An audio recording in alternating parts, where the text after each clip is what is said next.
베드로가 입을 열어 말하되 내가 참으로 하나님은 사람의 외모를 보지 아니하시고 각 나라 중 하나님을 경외하며 의를 행하는 사람은 다 받으시는 줄 깨달았도다.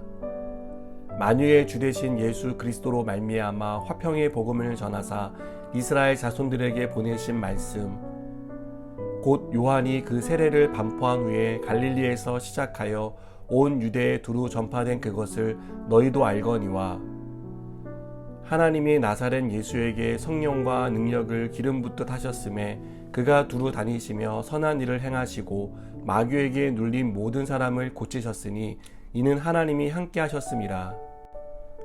우리는 유대인의 땅과 예루살렘에서 그가 행하신 모든 일의 증인이라.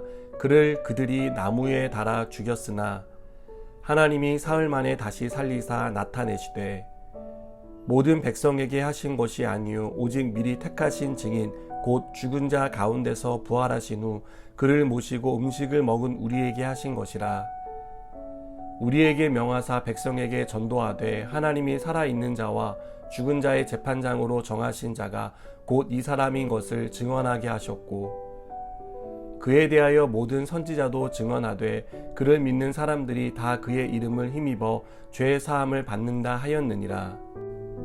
베드로가 이 말을 할 때에 성령이 말씀 듣는 모든 사람에게 내려오시니 베드로와 함께 온 할례 받은 신자들이 이방인들에게도 성령 부어 주심으로 말미암아 놀라니 이는 방언을 말하며 하나님 높임을 들음이러라.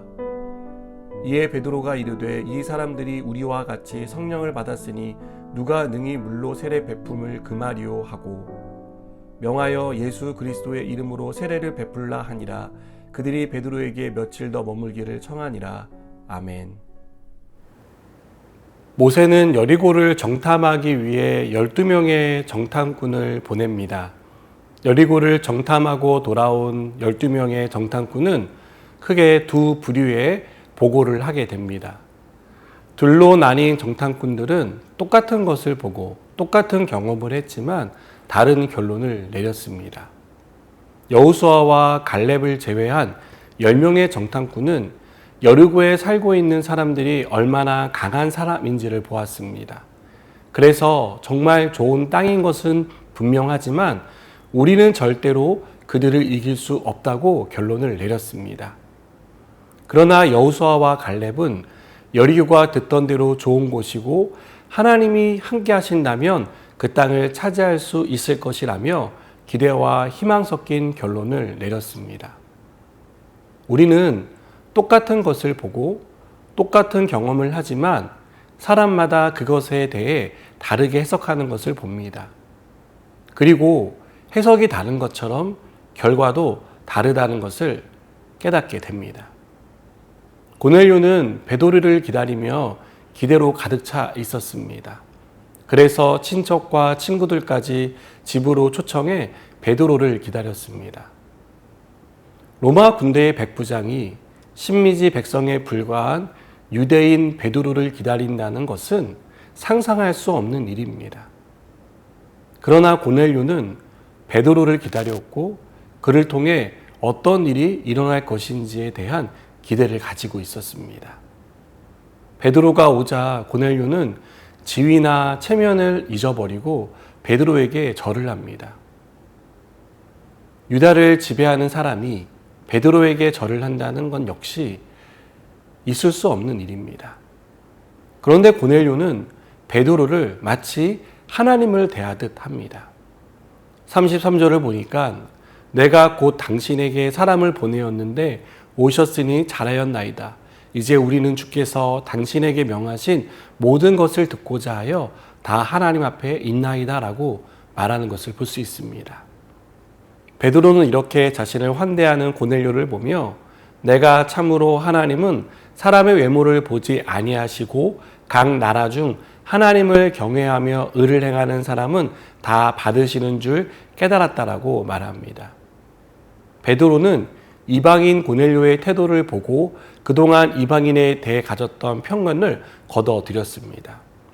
베드로는 하나님이 어느 나라, 어느 민족이나 하나님을 경외하고 의를 행하는 사람은 구원해 주신다는 사실을 깨달았습니다. 이날 베드로는 고넬료와 그 집에 모여있던 사람들에게 복음을 전합니다. 베드로가 구원이 예수 그리스도를 통해 주어진다고 말하자 그곳에 모인 모든 사람들이 예수님을 믿게 됩니다. 그리고 그 자리에 성령이 임하는 놀라운 역사가 일어났습니다. 베드로는 너무나 뚜렷한 성령의 임재를 보며 그곳에 있는 이방인들에게 세례를 베풀었습니다. 저는 오늘 말씀에서 베드로를 초청해 복음을 듣는 고넬료의 태도를 생각해 보았습니다. 고넬료가 베드로에게 엎드릴 이유는 없습니다. 그러나 고넬료는 납작 엎드렸습니다. 이러한 고넬료의 태도는 그가 하나님의 말씀에 대해 얼마나 사모하고 있는지, 또 베드로를 얼마나 애타게 기다리고 기대하고 있는지를 우리에게 보여줍니다. 여러분, 우리가 하나님 앞에 나올 때 이런 마음과 태도가 있었으면 좋겠습니다. 하나님이 나를 이 자리에 부르신 이유를 생각하고 이 자리에서 주실 은혜를 사모하고 기대하는 마음을 가지시기 바랍니다. 하나님이 은혜를 주시지만 그 은혜를 받는 사람은 받을 준비가 돼 있는 사람입니다. 목마른 사람이 물을 찾듯이 우리가 은혜를 받기 위해 은혜를 사모해야 합니다. 오늘 나에게 어떤 은혜를 주실까 하는 기대감을 가지고 있는 사람은 반드시 은혜를 받습니다. 그러나 기대가 없는 사람은 그 현장이 얼마나 큰 은혜로 충만하더라도 아무것도 받지 못한 채 빈 마음으로 돌아가게 될 것입니다.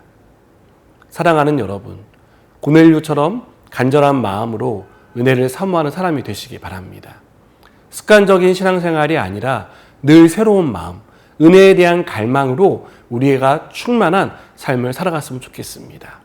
그리고 이렇게 사모하는 우리의 심령 가운데 하나님의 충만한 은혜가 임하리라고 믿습니다. 기도하시겠습니다. 하나님, 우리가 하나님이 주실 은혜를 기대하는 마음으로 날마다 주님 앞에 나아가기 원합니다. 그리고 그런 마음을 갖고 나아갈 때 우리를 은혜로 충만하게 채워주시고 새롭게 변화시켜 주시옵소서. 예수님의 이름으로 기도드립니다. 아멘.